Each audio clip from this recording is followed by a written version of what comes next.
আসসালামু আলাইকুম ওয়া রাহমাতুল্লাহি ওয়া বারাকাতুহু।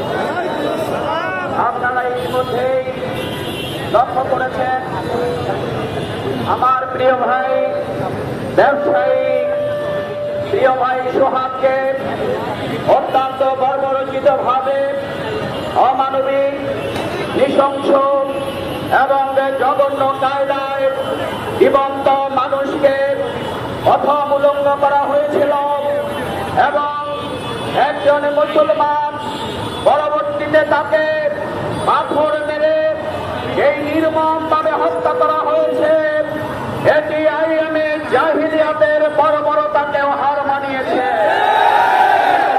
সুতরাং আজকের এই পর্যায়ে এসে মানুষ এত হিংস্র জঘন্য এবং বর্বর হতে পারে গোটা পৃথিবী আবার সেটি পার্থক্য করেছে। আমরা এর তীব্র নিন্দা এবং প্রতিবাদ জানাই। আমরা লক্ষ্য করছি এই বিপ্লব উত্তর সারা দেশে একটি দল নিজেদেরকে ক্ষমতায় অধিষ্ঠিত মনে করে লুণ্ঠন, চাঁদাবাজি, ধর্ষণ, দখলদারিত্ব এবং মানুষের উপর অত্যাচার চালিয়ে আসছে। আমরা বলতে চাই এদেশের মানুষ কিন্তু আপনাদেরকে ক্ষমতায় বসায় নাই। আওয়ামী লীগ কিন্তু নিজেদেরকে ক্ষমতায় জনগণের ভোট ছাড়াই অধিষ্ঠিত মনে করেছে বলে জনগণ আওয়ামী লীগকে পালিয়ে যেতে বাধ্য করেছে। আপনারা যদি সেই পথ ধরেন আপনাদের 15 বছর লাগবে না, 15 মাসে কবর রচিত হবে। সংগ্রামী সাথী ও বন্ধুগণ, এই হত্যাকাণ্ড শুধু বাংলাদেশকে আবার বিপ্লব উত্তর গোটা পৃথিবীর সামনে একটি বর্বর এবং অসভ্য জাতির নমুনা পেশ করেছে। আমরা আর কাকে কে বহিষ্কার করলে এটি জানতে চাই না।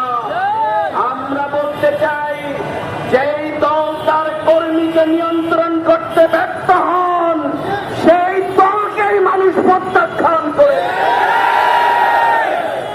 আর কেউ কেউ বলে থাকেন গোপনে চাঁদা নাকি পুরস্কার আর প্রকাশ হলে বহিষ্কার।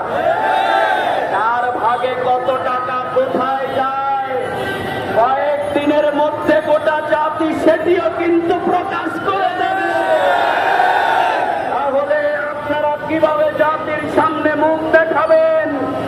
যাদের স্বাক্ষরে বহিষ্কার হয় তারাও কি এই চাঁদা পান কিনা জাতি সেটি জানতে চায়। সুতরাং 28শে অক্টোবর লগি বৈঠা দিয়ে মানুষ হত্যা করে লাশের উপরে যেই নৃত্য করেছিল আমরা আজকে লক্ষ্য করলাম হেলমেট বাহিনী থেকে রাষ্ট্রে রূপান্তরিত হয়েছে।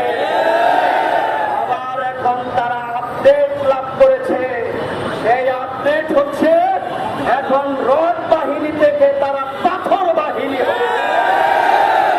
এগুলো যদি বন্ধ না হয় তাহলে বাংলাদেশের আবু সাঈদ এবং মুগ্ধ সেই বাংলাদেশে জীবন দিয়েছে, সেই বাংলাদেশের মানুষ এই কুলাঙ্গারদের ঘেরাও করতে বাধ্য হবে। সুতরাং পরিণতি বুঝে কিন্তু কাজ করুন। আমরা কিন্তু কোন দলের বিরুদ্ধে নয়, আমরা সন্ত্রাসীদের বিরুদ্ধে, আমরা চাঁদাবাজের বিরুদ্ধে, আমরা দর্শকদের বিরুদ্ধে, আমরা হেলমেট বাহিনীর বিরুদ্ধে, আমরা পাথর বাহিনীর বিরুদ্ধে। সুতরাং আর প্রতিবাদ নয়, আপনারা কি জনগণকে সাথে নিয়ে এই দর্শক, খুনি, চাঁদাবাজ এদেরকে জনপ্রতিরোধের জন্য প্রস্তুত আছেন? তাহলে যে দেশে শত শত মানুষ জীবন দিয়েছিল একটি ইনসাফ ভিত্তিক শান্তিপূর্ণ বাংলাদেশের জন্য, আসুন সেই বাংলাদেশ বিনির্মাণের জন্য আমরা ঐক্যবদ্ধভাবে সন্ত্রাসী, চাঁদাবাজ, লুটেরার যারাই হোক, যারা নিজেদেরকে চাই ভাবুন, জনগণ তাদের বিরুদ্ধে আজকে থেকে প্রতিরোধ করে তুলবে। প্রশাসনকে বলতে চাই, যদি আপনারা কাউকে ভয়ে যদি ধরতে না চান, বিচার করতে না চান, অথবা কোনো কিছু ভেবে থাকেন, তাহলে আপনারা অবিলম্বে ক্ষমতা থেকে পদত্যাগ করুন। বিপ্লবীরা নতুনদেরকে ক্ষমতায় বসাবে।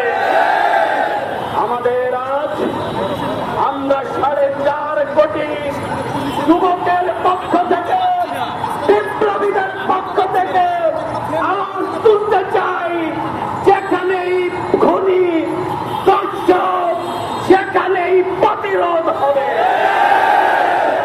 তাই আগামী দিনের সুন্দর বাংলাদেশ বিনির্মাণের জন্য বাংলাদেশ জামাত ইসলামীর সংগ্রামী আমির জননেতা ডক্টর শফিকুর রহমান আগামী 19 তারিখ যেই সমাবেশের ডাক দিয়েছেন, সেখানে আমাদের দাবি অবিলম্বে গণহত্যাকারীদের বিচার হতে হবে।